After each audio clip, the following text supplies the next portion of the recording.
नमस्कार दोस्तों, राजस्थान मुख्यमंत्री की श्रृंखला चलाई जा रही थी। उसमें राजस्थान के पहले मुख्यमंत्री, राजस्थान के पहले मनोनीत मुख्यमंत्री हीरालाल शास्त्री के जीवन परिचय और मुख्यमंत्री बनने तक के पूरे सफर के बारे में आपको बताया और उससे संबंधित कौन कौन से प्रश्न बने उसके बारे में आपको जानकारी दी गई। आज बात करेंगे राजस्थान के तीसरे और राजस्थान के पांचवें मुख्यमंत्री के बारे में। जैसे कि आप समझ गए होंगे, राजस्थान के अंदर 3 मनोनीत मुख्यमंत्री रहे, जिसमें से पहले हीरालाल शास्त्री, दूसरे CS वेंकटाचार्य और तीसरे जय नारायण व्यास। तो तीसरे नंबर के मुख्यमंत्री जय नारायण व्यास। फिर राजस्थान के पहले निर्वाचित मुख्यमंत्री थे टीकाराम पालीवाल। तो चौथे नंबर के मुख्यमंत्री हो गए टीकाराम पालीवाल। और फिर टीकाराम पालीवाल के बाद एक बार पुनः राजस्थान के निर्वाचित मुख्यमंत्री बने, राजस्थान के निर्वाचित मुख्यमंत्री बने जय नारायण व्यास। जय नारायण व्यास वह व्यक्ति थे जिनके द्वारा सामंतशाही के खिलाफ सर्वप्रथम आवाज उठाई गई। मैं जय नारायण व्यास के आज के सफरनामे को शुरू करूं उससे पहले उनके द्वारा स्वरचित 2 पंक्तियां दोहराना चाहूंगा। उनके द्वारा कहा गया था, कल ही तुम पर गाज गिरेगा, तेरा सभी समाज गिरेगा, तख्त गिरेगा, ताज गिरेगा, महल गिरेगा, राज गिरेगा, नहीं रहेगी सत्ता तेरी, बस्ती तो आबाद रहेगी, जालिम तेरे सब जुल्मों की उसमें केवल याद रहेगी, उसमें केवल याद रहेगी। ऐसी ही पंक्तियां इनके द्वारा रचित की गई। आज उस व्यक्तित्व के बारे में पढ़ेंगे। देखिए, मैं सबसे पहले बात कर रहा हूं जय नारायण व्यास। जय नारायण व्यास, इनका जन्म 18 फरवरी 1899 ईस्वी को जोधपुर में हुआ था। किसके घर हुआ था? सेवाराम जी व्यास के घर हुआ था। व्यास ये ब्राह्मण व्यास, और ये जैसलमेर से संबंधित होने के कारण इनको जैसलमेरिया व्यास कहते थे। जैसलमेरिया व्यास कहते थे, ऐसा इधर शब्द यूज किया जाता है। बाड़मेर के रहने वाले को बाड़मेरिया, जोधपुर के रहने वाले को जोधपुरिया, और यहाँ प्यार से हर व्यक्ति स्थान के पीछे या शब्द लगा दिया जाता है। मुकेश को मुकेशिया कह देते हैं। तो ऐसी स्थिति के अंदर जैसलमेरिया को व्यास कहा जाता था। 1899 ईस्वी को जन्म हुआ। उस समय देश प्रदेश के अंदर कैसी स्थिति थी? अकाल की स्थिति थी। और उस अकाल का नाम कौन सा था? उस अकाल का नाम था छपनियारा काल। फिर मत आइजे। सामान्य परिचय की बात हो जाए, शिक्षा दीक्षा की बात हो जाए। प्रारंभिक शिक्षा इनकी जोधपुर में हुई। जोधपुर में दरबार और पुष्टिकर स्कूल के अंदर इनकी प्रारंभिक शिक्षा हुई, और उच्च शिक्षा के दाखिले के लिए ये दिल्ली गए हुए थे। और ये बात उस समय 1919 ईस्वी की है। और जब ये दिल्ली गए हुए थे तो वहां पर एक आंदोलन चल रहा था। इस आंदोलन ने इनकी पूरी जीवन की पूरी दिशा और दशा को ही बदल कर रख दिया। स्वामी श्रद्धानंद के नेतृत्व के अंदर एक आंदोलन चल रहा था, और उस आंदोलन पर पुलिस द्वारा गोलीबारी की जाती है। लेकिन उसके बावजूद भी उस आंदोलन से पुलिस को ही पीछे हटना पड़ता है। ये जब वो दृश्य देखते हैं तब उनको श्रद्धानंद के अंदर जो वो दृढ़ निश्चय और वो देश के प्रति जो राष्ट्र प्रेम की भावना देखते हैं उनकी आंखों में, तो उनको लगा कि इनका कार्य मुझे मेरे राज्य में भी आकर के प्रारंभ कर देना चाहिए। इस आंदोलन से इनकी जो स्थिति है, मैंने कहा अभी आपको, दशा और दिशा दोनों बदल गई। इसी के साथ साथ इस समय मारवाड़ के अंदर एक तो मारवाड़ किसान आंदोलन, मारवाड़, दो मुद्दे बहुत महत्वपूर्ण थे, मारवाड़ किसान आंदोलन और दूसरा जागीरदारी प्रथा को क्या करो, समाप्त की जाए। जागीरदारी प्रथा को समाप्त करो। सामंतशाही का क्या कर दो, सामंतशाही का अंत हो। ऐसे ही दो विषय बड़े ज्वलंत थे, ये ज्वलंत मुद्दे थे। इन मुद्दों के लिए इनके द्वारा मारवाड़ किसान आंदोलन का नेतृत्व किया गया। मारवाड़ किसान आंदोलन का नेतृत्व जो एक संस्था कर रही थी जिसका नाम था मारवाड़ सेवा संघ, लेकिन मारवाड़ सेवा संघ को अवैध घोषित करने के कारण इनके द्वारा मारवाड़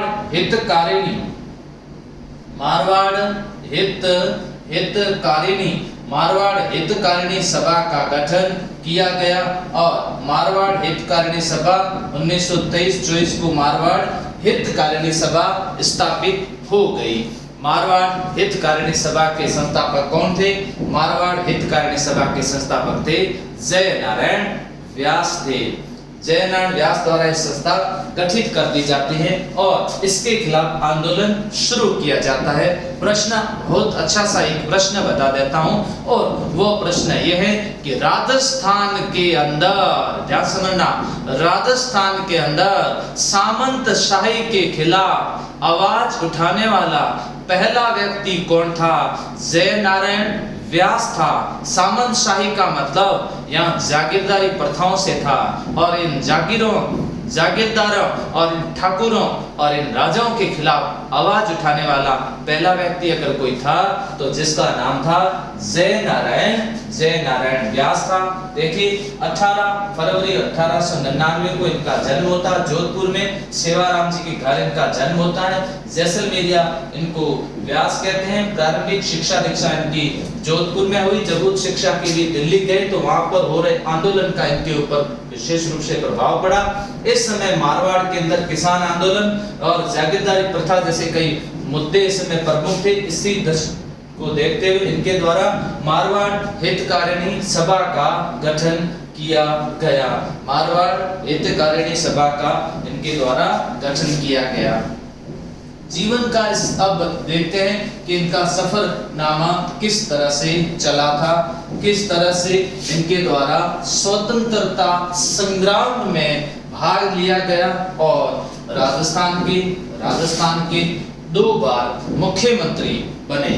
तो इसी को अगर देखा जाए तो इनके द्वारा 1923 से लेकर के 1927 ईस्वी तक अगर बताया जाए, 1927 ईस्वी तक कई बार अध्यापक पद पर, कई बार क्लर्क पद पर और आचार्य पद पर कार्य किया। ये जीवन चलाने के लिए, अर्थोपार्जन करने के लिए ऐसा करना पड़ता था। कई बार मास्टर जी भी बने, अध्यापक बने, बाबूजी भी बने, क्लर्क बने और किस पद पर? आचार्य पद पर भी रहे। 1927 ईस्वी को फिर बदलाव हुआ। थोड़ा बदलाव क्या हुआ? अखिल भारतीय देशी राज्य, यहां से समझना, अखिल भारतीय देशी राज्य प्रजा परिषद, अखिल भारतीय देशी राज्य प्रजा परिषद का गठन हुआ। उस समय कहाँ चले गए? उस समय बंबई चले गए और इस प्रजा परिषद के समय कहा गया कि प्रत्येक रियासत के अंदर उत्तरदायी शासन की स्थापना हेतु ऐसी संस्थाओं का गठन किया जाए। इसको देखते हुए जय नारायण व्यास ने मारवाड़ के अंदर ऐसी संस्थाएं गठित करने का प्रयास प्रारंभ कर दिया। लेकिन यहाँ की जो सरकार थी उन्होंने इनकी ऐसी गतिविधियों पर रोक लगा दी गई और गतिविधियों पर रोक लगा करके इनको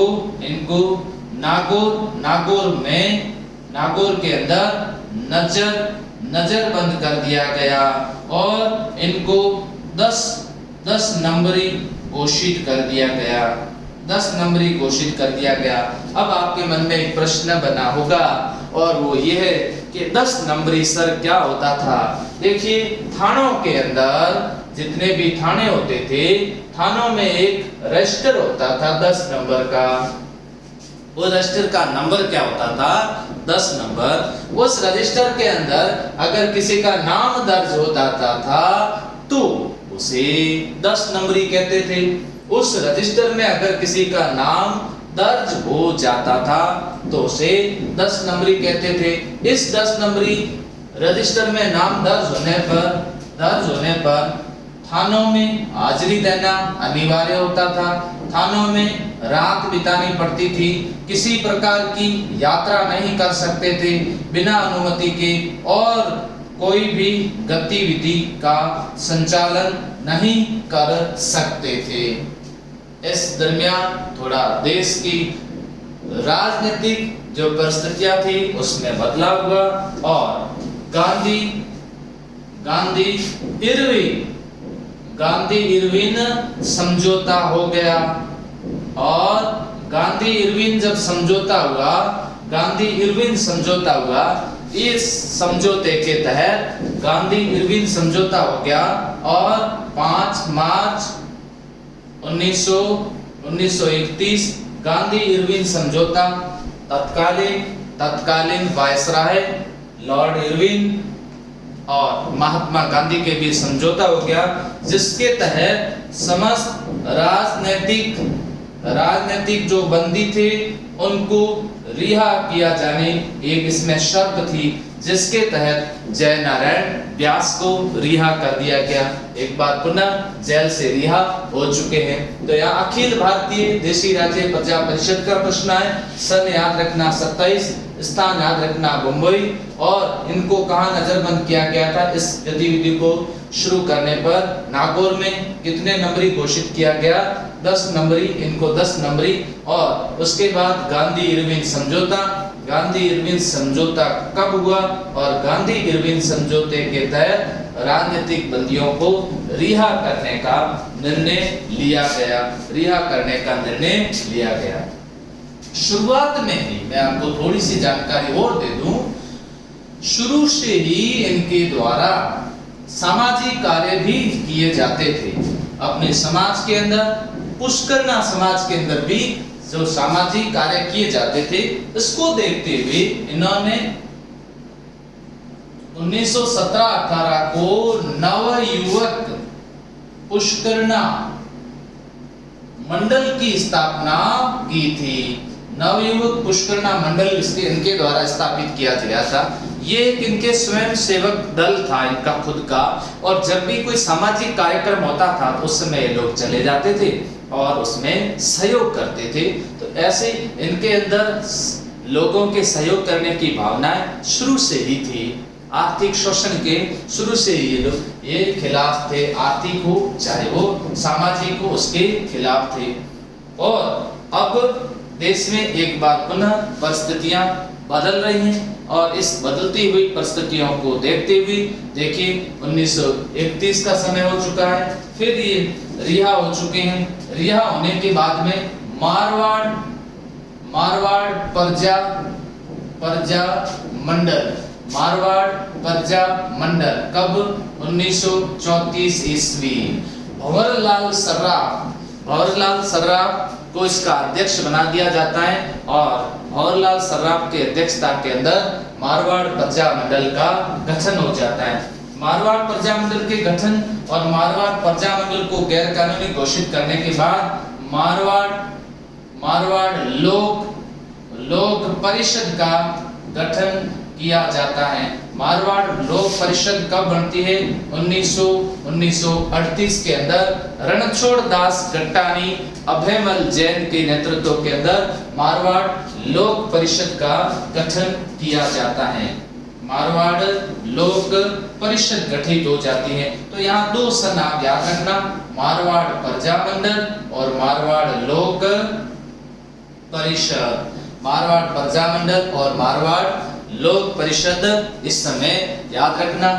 अब 1938 का समय हो चुका है। 1938 के बाद 1942 ईस्वी, 42 ईस्वी के अंदर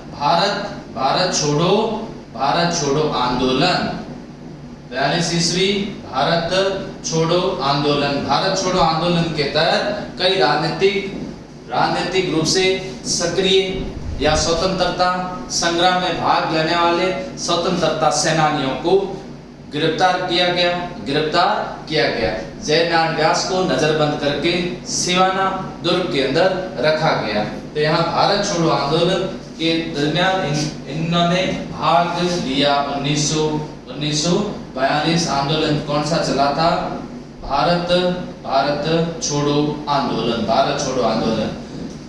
एक जानकारी के लिए आपको मैं और बता देता हूं और कि ये जब भी गतिविधियां संचालित हो रही थी, इस समय राष्ट्रीय स्तर के नेता की इनके ऊपर जो महत्वपूर्ण क्या कहते हैं इनके ऊपर जो एक छत्र छाया कह सकते हैं, सही शब्द ये होगा, इनके ऊपर एक राष्ट्रीय स्तर के नेता की एक छत्र छाया थी और वो थे पंडित जवाहरलाल नेहरू। पंडित जवाहरलाल नेहरू के साथ इनकी ट्यूनिंग बहुत अच्छी बढ़ती थी। यहाँ थोड़ा सा और समझ लीजिएगा। भारत छोड़ो आंदोलन के बाद में फिर 1945 के समझौते हो या कैबिनेट मिशन हो, देश आजाद हो, और 1948 के अंदर मारवाड़ प्रजामंडल के एक बार फिर प्रधानमंत्री बनने की बात आती हो, या फिर 30 मार्च 1949 ये संघ बना था एक, जिसका नाम था बृहत राजस्थान संघ। ये एकीकरण का कौन सा चरण है? आप समझ गए होंगे, ये एकीकरण का चौथा चरण है। इस एकीकरण के चौथे चरण के अंदर प्रधानमंत्री बनाने की बात आती है। तो जयनारायण व्यास को लगा कि प्रधानमंत्री तो मैं ही बनूंगा, प्रधानमंत्री तो मुझे ही बनाया जाएगा। लेकिन उस समय पंडित जवाहरलाल नेहरू कई राष्ट्रीय स्तर के मुद्दों में व्यस्त थे। लेकिन सरदार वल्लभ भाई पटेल की पसंद हीरालाल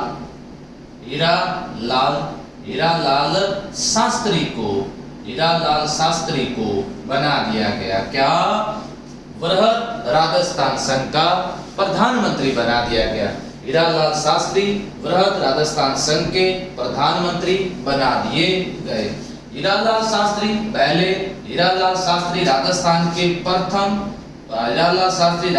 के प्रथम मनोनीत सीएम भी बने। राजस्थान के प्रथम मनोनीत मुख्यमंत्री बने। हीरालाल शास्त्री के खिलाफ कई राजनेताओं के द्वारा षड्यंत्र करना प्रारंभ कर दिया गया। तो ऐसी स्थिति के अंदर और राष्ट्रीय स्तर पर भी थोड़ी बहुत नाराजगी व्यक्त की जाने लगी। तो हीरालाल शास्त्री ने अपने मुख्यमंत्री पद से इस्तीफा दे दिया। तो वहां पर एक आईसीएस अधिकारी CS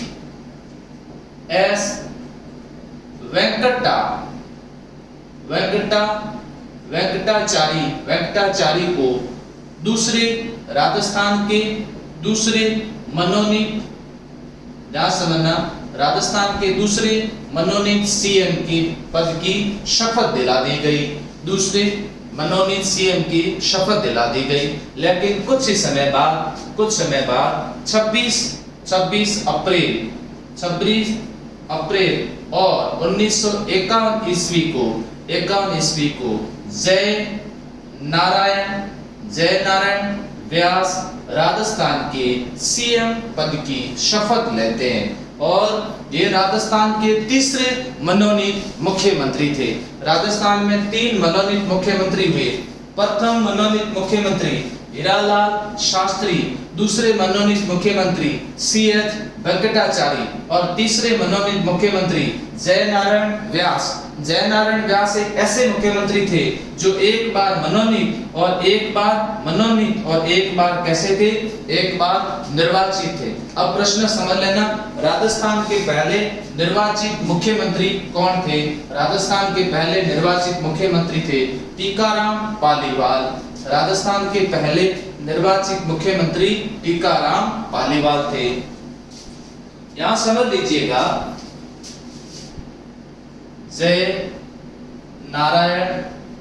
जयनारायण व्यास, जयनारायण व्यास 26 अप्रैल 1951, 26 अप्रैल 1951 को सीएम बने और 3 मार्च 1952 तक रहे और 1952 में आम चुनाव हुए और इस आम चुनाव के तहत इस आम चुनाव में जयनारायण व्यास को बड़ी उम्मीद थी कि इस चुनाव में जीतने के बाद एक बार पुनः राजस्थान का मुख्यमंत्री मैं ही बनूंगा। तो ध्यान से समझ लेना। अब देखिए राजनीति कौन से करवट बैठती है। जयनारायण व्यास जालोर ए से और जोधपुर शहर बी से दोनों जगह से चुनाव लड़ते हैं। इनसे जो नाराज थे वो थे जोधपुर महाराजा हनुमंत सिंह इनके खिलाफ चुनाव लड़ते हैं। जोधपुर से हनुमंत सिंह खुद चुनाव लड़ते हैं और जालोर से इन्होंने जागीरदार माधो सिंह को इनके खिलाफ चुनाव लड़वा दिया। तो यहाँ पर ध्यान से समझ लेना, जोधपुर से माधो सिंह इनके खिलाफ चुनाव लड़ते हैं और जालोर से माधो सिंह लड़ेंगे और जोधपुर शहर से हनुमंत सिंह, जोधपुर के राजा हनुमंत सिंह इनके खिलाफ चुनाव मैदान में। चुनाव के नतीजे किस प्रकार रहे, तो एक सचिव इनके पास में आते हैं और इनको जानकारी देते समय कहते हैं कि एक अच्छी खबर है और एक बुरी खबर है। एक अच्छी खबर यह है कि 160 में से 80 सीटें कांग्रेस जीत चुकी है। बुरी खबर यह है कि दोनों जगह से व्यास जी चुनाव हार गए हैं।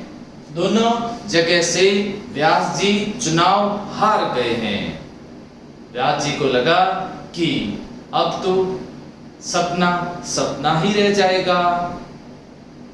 जो मुख्यमंत्री बनने के सपने देखे थे वो सपने धूमिल हो चुके हैं। अब परिणाम इस तरह के प्राप्त हो चुके हैं। यहाँ चुनाव नतीजे आने से पूर्व विमान दुर्घटना में मृत्यु हो जाती है। इसकी जोधपुर के राजा हनुमंत सिंह की। अब राष्ट्रीय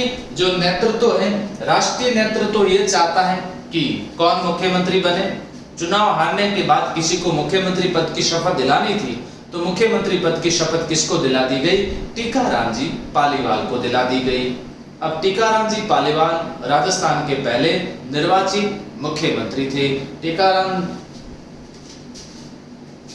किशनगढ़ से, ध्यान से सुनना, किशनगढ़ से उपचुनाव करवाए गए।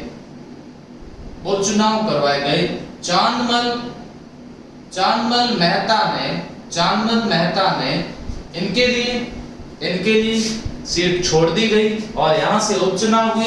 उपचुनाव से जयनारायण व्यास चुनाव जीत जाते हैं और चुनाव जीतने के बाद 1 नवंबर 1952 ईस्वी को राजस्थान के सीएम पद की शपथ लेते हैं। राजस्थान के सीएम पद की शपथ ग्रहण करते हैं।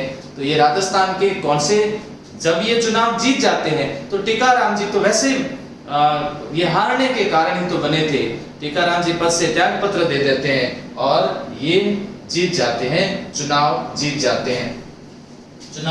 और टीकाराम पालीवाल को डेप्यूटी सीएम बना दिया जाता है। टीकाराम पालीवाल उप मुख्यमंत्री बनते हैं। उप मुख्यमंत्री यहाँ ये 12 नवंबर 1954 ईस्वी तक मुख्यमंत्री पद पर रहते हैं। अब 54 ईस्वी तक क्या हो जाता है, इस समय एक युवा विधायक जिसका नाम मोहनलाल सुखाड़िया,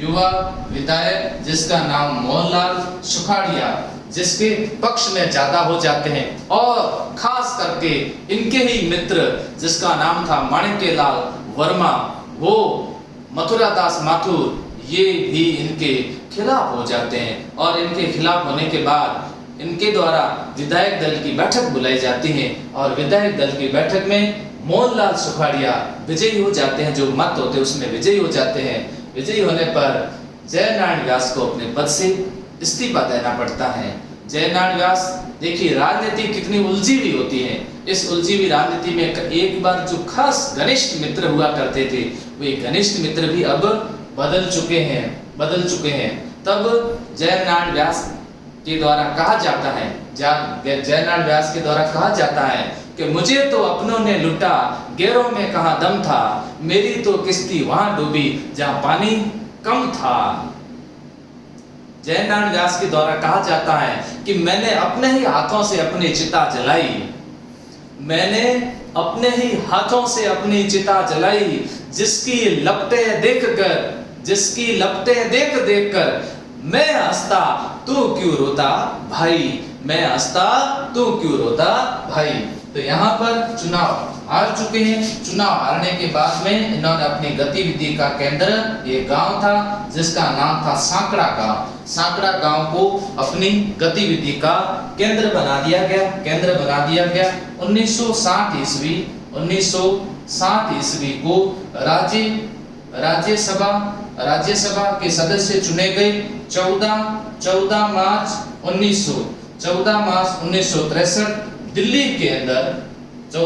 1963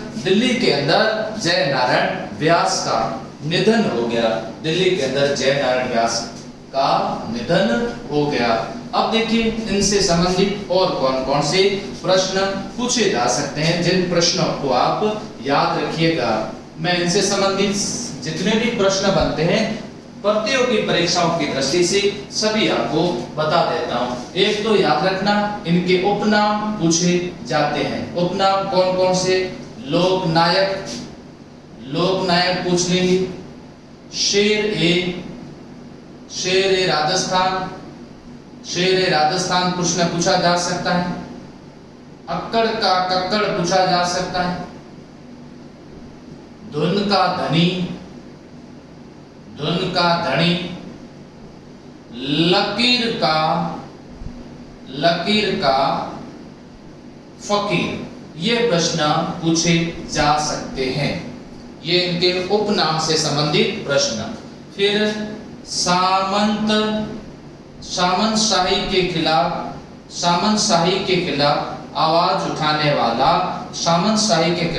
आवाज उठाने वाला प्रथम व्यक्ति संबंधित प्रश्न।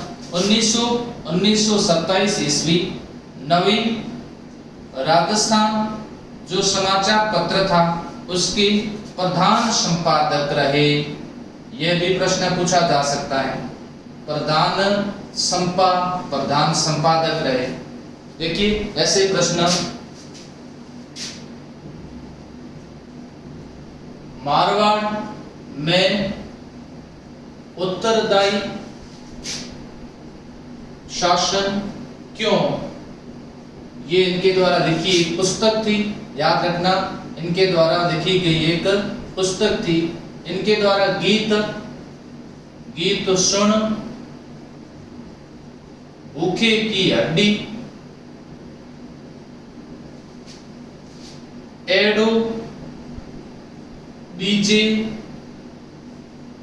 एडो दीजे राज, माने एडो दीजे राज, पंच चलावे सरकार, एडो दीजे राज, ऐसे इनके गीत थे। इनके द्वारा लिखे गए इस प्रकार के गीत थे। 1932 ईस्वी को इनके द्वारा आगी बाण समाचार पत्र, कहां से? ब्यावर से। ये प्रथम राजस्थानी में छपने वाला, राजस्थानी भाषा में छपने वाला प्रथम राजनैतिक समाचार पत्र था। ये समाचार पत्र था, ये साप्ताहिक था, याद रखना। कैसा था? साप्ताहिक समाचार पत्र था, जिसका नाम था आगी बाण, या फिर इसे अग्नि बाण भी कहते थे। आगी बाण या फिर अग्नि बाण कहते थे। तो यहाँ पर ये याद रखना, उपनाम याद रख सकते हैं, उपनाम से संबंधित प्रश्न, और समाचार पत्र से संबंधित अगर प्रश्न आए तो आगी बाण के बाद में एक इनका समाचार पत्र था, पीप समाचार पत्र था। पीप समाचार पत्र ये अंग्रेजी में प्रकाशित होता था, अंग्रेजी में प्रकाशित होता था। ये एक पाक्षिक समाचार पत्र था, पाक्षिक समाचार पत्र था। इसके अलावा इनके द्वारा 1938 ईस्वी को बम्बई से इनके द्वारा अखंड भारत समाचार पत्र प्रकाशित किया गया, और ये किस में था?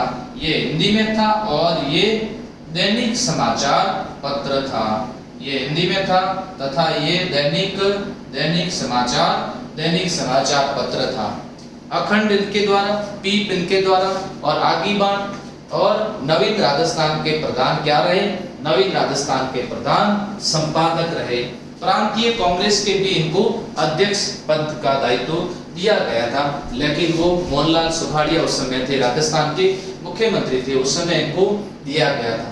तो इस तरह से प्रश्न इनके मुख्यमंत्री के काल से संबंधित और अन्य जीवन की घटनाओं से संबंधित इस तरह से प्रश्न पूछे जा सकते हैं। तो राजस्थान के मुख्यमंत्री की श्रृंखला में हीरालाल शास्त्री, CS वेंकटाचार्य और राजस्थान के मुख्यमंत्री जयनारायण व्यास की भी 1962 ईस्वी को, ध्यान से सुनना, 1962 ईस्वी को